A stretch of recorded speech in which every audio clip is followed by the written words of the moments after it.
Dear students, आज मैं आपके सामने भूगोल विषय लेकर उपस्थित हुआ हूँ 10 क्लास का। और जैसा कि आपका दूसरा पाठ है वन एवं वन्यजीव संसाधन, तो इस पाठ के कुछ ऑब्जेक्टिव प्रश्न हम आपके सामने रखेंगे और उनके उत्तर भी हम प्रस्तुत करेंगे। आप ध्यान से सुनिएगा। अब हम शुरू करते हैं आपका आज का क्वेश्चन। पहला क्वेश्चन है, इनमें से कौन सी टिप्पणी प्राकृतिक वनस्पति जात और प्राणी जात के ह्रास का सही कारण नहीं है? तो 4 ऑप्शन दिए गए हैं। पहला है कृषि प्रसार, दूसरा है बृहत स्तरीय विकास परियोजनाएं, तीसरा है पशुचारण और ईंधन लकड़ी के तीव्रकरण, और चौथा है तीव्र औद्योगिकरण और शहरीकरण। तो स्टूडेंट, सबसे जो इसका उत्तम जो आंसर है यही है, यानी सी आंसर। फिर है आपका दूसरा क्वेश्चन है कि बाघ परियोजना की शुरुआत किस वर्ष हुई? बाघ जानते हैं कि वन्य जीवों में यह बहुत ही महत्वपूर्ण प्राणी है और जैसा कि आप लोगों ने सुना होगा कि इसकी संख्या दिनों दिन कम होते होते बहुत ही कम हो गई थी भारत में। लेकिन 1973 में जो है सो इस पर विशेष ध्यान दिया गया सरकार की ओर से, और फिर से जो है इन लोगों को संरक्षण प्रदान किया गया है, जिसका नाम दिया गया टाइगर प्रोजेक्ट यानी बाघ परियोजना। तो ये शुरुआत है 1973 में, यानी आपका क्वेश्चन का उत्तर है बी। सही उत्तर हुआ बी ऑप्शन, यानी 1973। फिर हम अगला क्वेश्चन लेते हैं आपका, इनमें से कौन सा संरक्षण तरीका समुदाय की विधि भागीदारी नहीं करता है? तो पहला है संयुक्त वन प्रबंधन, ये तो करता है। चिपको आंदोलन, ये भी करता है, ये वन बचाने के लिए। बीज बचाओ आंदोलन, ये भी है। तो चौथा जो वन्यजीव पशु विहार का परिसीमन है, तो इसकी जो है कोई भागीदारी नहीं, इसलिए इसका आंसर होगा वन्यजीव पशु विहार का परिसीमन। इस तरह से तीसरा क्वेश्चन का जवाब आपका हुआ डी। अब हम 4 नंबर क्वेश्चन लेते हैं कि भारत जीव विविधता में समृद्ध है, तो विश्व की कितनी प्रतिशत उपजातियां भारत में पाई जाती है? जीव विविधता मतलब तरह तरह के जीव जंतु। तो इसका सही उत्तर होगा 8%, यानी पूरे विश्व में जितनी भी उपजातियां हैं उसका 8% भारत में पाई जाती है। तो चौथा नंबर जो क्वेश्चन था आपका उत्तर हुआ ए ऑप्शन, यानी 8%। आगे हम चलते हैं, क्वेश्चन 5 नंबर लेते हैं। भारतीय वन्यजीव अधिनियम कब लागू किया गया? यहाँ 4 ऑप्शन है। 1952 है, 1986 है, 1972 है, 1992 है। तो इसका जो सही उत्तर है वह है 1972, यानी 1972 में जो है सो भारतीय वन्यजीव अधिनियम लागू किया गया है। फिर है 6 नंबर क्वेश्चन, गुलाबी सिर वाली बत्तख किन जातियों में शामिल है? 4 ऑप्शन है, दुर्लभ जातियां, सामान्य जातियां, संकटग्रस्त जातियां और लुप्त जातियां। तो इसका सही उत्तर है लुप्त जातियां। लुप्त जातियां कहने का मतलब हुआ कि जहाँ ये रहते थे, जहाँ इनका आवास था, वहाँ जब खोज किया गया तो ये अनुपस्थित पाए गए और उसी समय जो है सो इनको लुप्त घोषित कर दिया गया। तो ये आपका उत्तर हुआ। अब हम आपका 7वां क्वेश्चन लेते हैं, भारत में जैव विविधता को कम करने वाले कारक कौन हैं? जैव विविधता मतलब दिनों दिन जो ये प्राणियों की, खासकर वन प्राणियों की जो संख्या कम हो रही है, तो उसको कौन कौन से कारक हैं? तो पहला है वन्य जीव के आवास का विनाश, यानी जंगल का विनाश। वन्य जीव को मारना है, शिकार करना, जान रहे इस चीज़ को। पर्यावरण प्रदूषण, दावानल मतलब आग लगना। आप देखे हुए हैं खासकर गर्मी के दिन में कि जंगलों में बड़ी भयानक आग लगती है, उससे बड़ी नुकसान होता है जीव जंतु को। तो यहाँ सही उत्तर होगा इसका उपरोक्त सभी। ये उपरोक्त जो 3 कारण दिए गए हैं, इसके लिए तीनों जिम्मेवार हैं, और आपका उत्तर हो गया डी। अब आपको हम 8वां क्वेश्चन रख रहे हैं, चिपको आंदोलन किससे संबंधित है?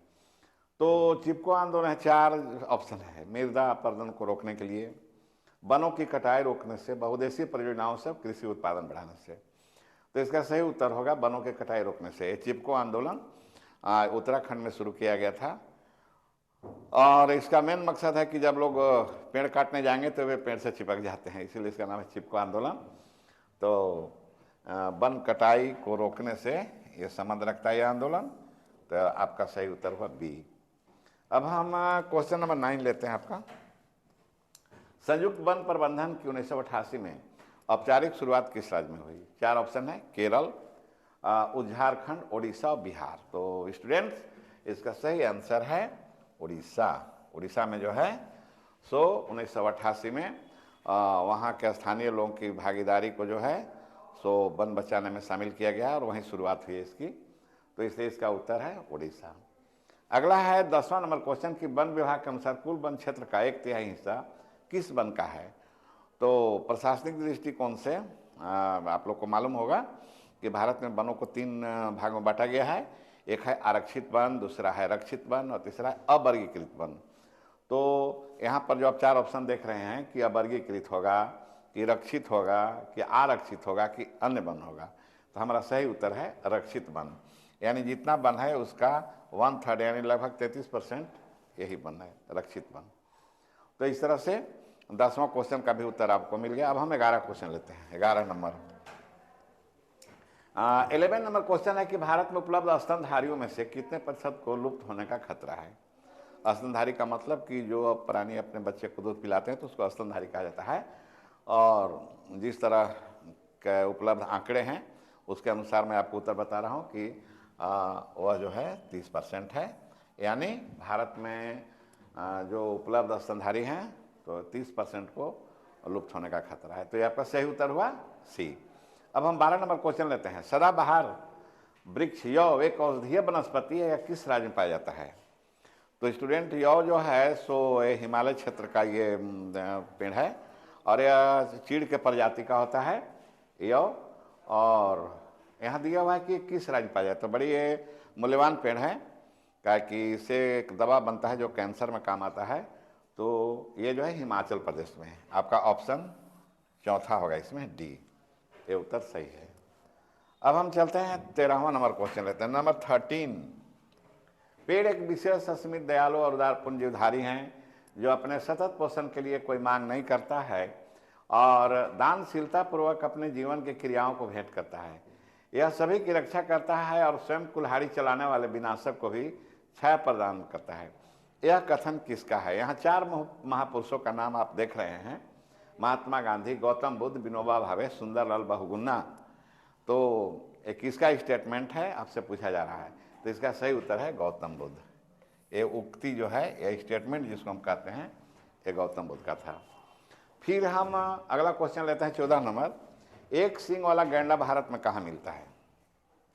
एक सींग वाला गैंडा जो है दुनिया का बड़ा ही एक महत्वपूर्ण प्राणी है, काहे कि हर जगह नहीं पाया जाता है। यह भारत में असम में ही केवल काजीरंगा अभयारण्य में पाया जाता है और उसको बचाने के लिए, उसके संरक्षण के लिए हमारी सरकार ने जो है सो काजीरंगा राष्ट्रीय उद्यान की स्थापना की है और वहीं पर प्राणी पाया जाता है। तो इसका उत्तर होगा सही ए, यानी काजीरंगा राष्ट्रीय उद्यान ये असम में है। फिर हम अगला क्वेश्चन लेते हैं जो क्वेश्चन नंबर 15 है। एशियाई शेर का प्राकृतिक आवास कहाँ है? शेर आप जानते हैं जंगल का राजा होता है। तो यहाँ 4 ऑप्शन है, बेतला नेशनल पार्क झारखंड, सरिस्का राष्ट्रीय उद्यान राजस्थान, 3rd में गिर राष्ट्रीय उद्यान गुजरात और 4 में पेरियार राष्ट्रीय उद्यान केरल। तो विद्यार्थियों इसका सही उत्तर है गिर राष्ट्रीय उद्यान गुजरात। यानी भारत में केवल गुजरात के गिर के वन में ही शेर पाए जाते हैं। इसको नोट कर लेना और ये जीके में आपको काम देगा कि भारत में शेर केवल अब गुजरात के गिर के वन में ही मिलते हैं और कहीं नहीं है। 16 नंबर क्वेश्चन ठीक उसी तरह का। भारत में जंगली गधे कहाँ पाए जाते हैं? 4 ऑप्शन है, सुंदरबन पश्चिम बंगाल, सिमलीपाल उड़ीसा, कान्हा किसली मध्य प्रदेश, कच्छ केरन गुजरात। तो जंगली गधा भी ठीक उसी तरह का प्राणी है और ये जो है कच्छ केरन गुजरात में पाया जाता है। तो डी नंबर आपका हो गया इसका आंसर। तो इसको भी आप याद रखिएगा, बड़ी इंपॉर्टेंट क्वेश्चन था ये कि ये कहाँ पाए जाते हैं जंगली गधा? तो कच्छ केरन में। फिर अगला क्वेश्चन हम लेते हैं, भारत में वनों का विनाश सबसे अधिक कब हुआ? बड़ा इंपॉर्टेंट क्वेश्चन है ये। मुगल काल में, उपनिवेश काल में। उपनिवेश काल कहने का मतलब अंग्रेजों काल में, जब आप यहाँ इंग्लिश पीरियड था, राजपूत काल में, सल्तनत काल में। तो विद्यार्थियों इसका सही उत्तर है उपनिवेश काल। यानी जब अंग्रेजों का शासन हमारे देश में था तो वनों का विनाश बड़े पैमाने पर किया गया है। काहे कि उन्होंने रेलवे लाइन बिछाने के लिए बहुत जंगल को काटा और भी व्यापार के लिए लकड़ियों को काटा। तो इस तरह से हमारे देश में वनों का सबसे ज़्यादा नुकसान अंग्रेजों के द्वारा हुआ है, यानी उपनिवेश काल में। तो इसका सही उत्तर है बी। अब हम 18 नंबर क्वेश्चन लेते हैं। मध्य भारत और पूर्वोत्तर भारत में वन कटाई निम्न कारण का क्या कारण हुआ? 4 ऑप्शन है। रेलवे लाइन बिछाने के कारण, दूसरा है उद्योग लगाने के कारण, तीसरा है जलावन इकट्ठा करने के कारण, चौथा है झूम खेती कारण। तो विद्यार्थियों इसका सही उत्तर है डी, यानी झूम खेती करेंगे। झूम खेती का मतलब आप लोग पढ़े होंगे किताब में कि इसमें किया जाता है कि जंगल के एक टुकड़े को बिल्कुल काट कर साफ किया जाता है और फिर 1-2 साल खेती होती है उस पर। वो चूँकि वर्षा पर आधारित खेती होती है, ज़मीन में ज़्यादा उपजाऊ नहीं होता, फिर उसको छोड़ करके फिर दूसरे जगह लोग इस तरह काम करते हैं। और एक काम मध्य भारत के जंगलों में और खासकर पूर्वोत्तर जो असम, मेघालय और अरुणाचल प्रदेश उधर है, उधर के इलाके में, तो उधर ज़्यादा जंगल का विनाश यही कारण से, यानी झूम खेती। यानी 18 नंबर क्वेश्चन का उत्तर आपका हुआ डी। अब हम 19 नंबर क्वेश्चन लेते हैं। भारत में सबसे अधिक क्षेत्र पर कौन सा वन फैला हुआ है? आपको अभी हम थोड़ी देर पहले बतला रहे थे कि भारत के वनों को 3 भागों में बांटा गया है, आरक्षित, रक्षित और अवर्गीकृत। तो यहाँ पर रक्षित लिखा हुआ है, आरक्षित है, अवर्गीकृत है, वर्गीकृत। तो विद्यार्थियों इसमें जो आपका सही उत्तर है वह है आरक्षित, रिजर्व फॉरेस्ट, यानी बी। जो बी नंबर है यही इसका उत्तर है। फिर 20वां नंबर क्वेश्चन है भैरो देव है। भैरो देव डाकौ सेंचुरी कहाँ है? 4 ऑप्शन है। अलवर राजस्थान, बेतला झारखंड, अमरकंटक मध्य प्रदेश, कारवेट झारखंड। तो इसका सही उत्तर है अलवर राजस्थान। वहीं पर जो है वहाँ के लोगों ने जो है सो इसकी स्थापना की है पेड़ों को बचाने के लिए। तो इसका सही उत्तर हुआ ए। अब हम 21 नंबर क्वेश्चन लेते हैं। 21 नंबर क्वेश्चन है कि बिश्नोई समुदाय के लोग किस राज्य से संबंधित हैं? आपने सुना होगा या ज्योग्राफी किताब पढ़ा होगा। बिश्नोई एक समुदाय है और ये यहाँ 4 ऑप्शन है। राजस्थान, गुजरात, महाराष्ट्र, मध्य प्रदेश।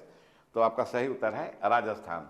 राजस्थान में बिश्नोई समुदाय के लोग रहते हैं और चूंकि इसलिए ये महत्वपूर्ण है कि ये जंगल बचाने के लिए, पेड़ पौधों को बचाने के लिए और वहाँ के जो वन्य जीव हैं उनको बचाने के लिए अब बहुत ही तन मन से लोग वहाँ कार्यरत रहते हैं।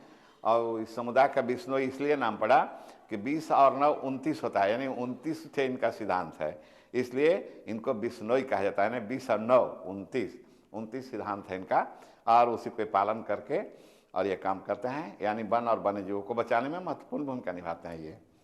ठीक है, फिर हम 22वां नंबर क्वेश्चन लेते हैं। महुआ और कदम वृक्ष पूजा कहाँ और कौन जनजातियाँ करते हैं?